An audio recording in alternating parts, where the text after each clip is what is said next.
Salut à tous, c'est Steven et comme promis on se retrouve aujourd'hui pour voir ensemble quelles sont les grosses nouveautés apportées à l'application Messages sous iOS 8 puisque vous allez voir qu'il y en a pas mal. On va commencer par QuickType. Le fonctionnement il est tout simple, au fur et à mesure que vous allez taper des lettres, les suggestions de mots vont s'actualiser automatiquement pour vous permettre de juste taper dessus pour entrer le mot directement sans avoir à le taper en entier. Ça marche déjà relativement bien pour une première version bêta, vous voyez qu'il prend en compte les pluriels, les conjugaisons, et que les mots s'adaptent en fonction de ce que vous voulez dire, il y a un sens dans ce qui vous sera proposé. Bien sûr, au début ça peut paraître un petit peu contraignant de devoir sans cesse regarder en haut de votre clavier ce qui vous est proposé pendant que vous tapez, mais je vous assure qu'au bout d'un certain temps d'adaptation, ça va permettre de réellement écrire plus rapidement, et en tout cas c'est vraiment une super fonction.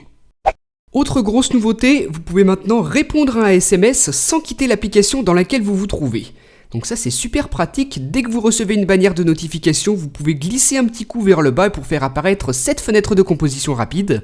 Là, je reste toujours dans mon application, donc moi j'étais sur Safari et je peux quand même répondre à ce SMS que je viens de recevoir. Il me suffit de taper mon message, d'appuyer ensuite sur le bouton envoyer et ensuite, hop, le SMS est parti et je suis toujours dans mon application. Jusqu'à maintenant, c'était vraiment contraignant de devoir retourner systématiquement dans l'application Messages pour répondre à un SMS. Maintenant, vous avez juste à glisser sur la bannière, taper votre texte ou alors appuyer ici sur le petit bouton de micro pour dicter un message vocal. Ça aussi, ça peut être vraiment pratique si vous avez quelque chose de très long à raconter ou alors si vous préférez tout simplement que votre correspondant puisse garder ce message et le réutiliser. Donc c'est vraiment une très bonne chose qu'Apple ait intégré cette fonctionnalité de réponse rapide dans iOS 8, surtout que vous pouvez aussi utiliser le clavier QuickType pour vraiment écrire très rapidement, et pas seulement avec des bannières de notification, vous pouvez aussi utiliser cet affichage-ci si vous préférez. Ça fonctionnera pareil, vous appuyez sur le bouton de réponse et ensuite la fenêtre de réponse rapide apparaît. Le message de votre correspondant s'affiche, vous pouvez toujours utiliser le micro si ça vous intéresse, ou alors appuyer ici et entrer un message à la main. C'est un réel gain de temps, surtout que ça ne fonctionne pas uniquement sur le Springboard ou dans les applications, mais aussi sur l'écran de verrouillage. Voilà comment ça se présente avec juste en dessous du SMS une petite ligne qui vous indique que vous pouvez glisser pour répondre, comme ceci. Et là vous avez deux options, soit marquer le SMS comme lu ou alors y répondre, et on retrouve cette même fenêtre que tout à l'heure. Donc voilà le principe de fonctionnement, vous permettre de répondre vraiment très rapidement aux SMS que vous recevez et peu importe l'endroit où vous vous trouvez sur votre appareil, sur l'écran de verrouillage, dans les applications ou alors sur l'écran d'accueil. Ça, c'était si on se trouvait à l'extérieur de l'application Messages, mais si on se rend à l'intérieur, dans une conversation, vous avez maintenant un nouveau bouton détail placé ici en haut à droite. C'est là que vous allez pouvoir gérer tout ce qui concerne votre conversation en cours. On a une nouvelle option, ne pas déranger, qui est vraiment très similaire à la fonctionnalité globale d'iOS ne pas déranger qui vous permet de ne pas recevoir certaines alertes, sauf que là ça s'appliquera simplement à cette conversation si vous ne voulez pas recevoir les alertes.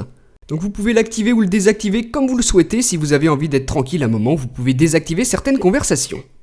Ensuite, spécifiquement pour les conversations groupées, on va retrouver de nouvelles fonctionnalités, de nouvelles options. Donc là, par exemple, juste au-dessus des contacts qui participent à cette conversation groupée, vous allez pouvoir donner un nouveau nom à la conversation. Donc au lieu qu'elle s'appelle simplement groupe, vous allez pouvoir donner quelque chose de beaucoup plus explicite. Ça s'affichera juste ici. Donc c'est pas mal du tout, et autre fonctionnalité bien pratique puisque ça nous est tous déjà arrivé, on se retrouve dans une conversation groupée et on est bombardé de notifications toute la journée sans pouvoir partir.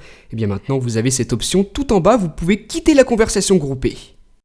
On continue toujours dans la section détail des messages, ici tout en bas vous avez les pièces jointes que vous avez échangées avec votre correspondant pour cette conversation précise. Donc vous pouvez comme ça facilement les retrouver et les enregistrer par exemple si ça vous intéresse. Autre nouveauté, juste ici, vous pouvez maintenant très facilement partager par SMS votre localisation. Donc là, par exemple, la partager pendant 1 heure ou encore plus facile et plus pratique, directement envoyer par SMS votre localisation courante. C'est très rapide et ça peut par exemple être utile dans le cas où vous avez un accident et que vous devez rapidement envoyer l'endroit où vous vous trouvez. On continue toujours avec les options de partage, maintenant pour l'envoi de photos. Donc vous avez la possibilité d'appuyer sur le petit appareil photo qui se trouve juste ici pour afficher directement les photos que vous avez prises récemment. Donc les photos de votre pellicule sont affichées comme ça.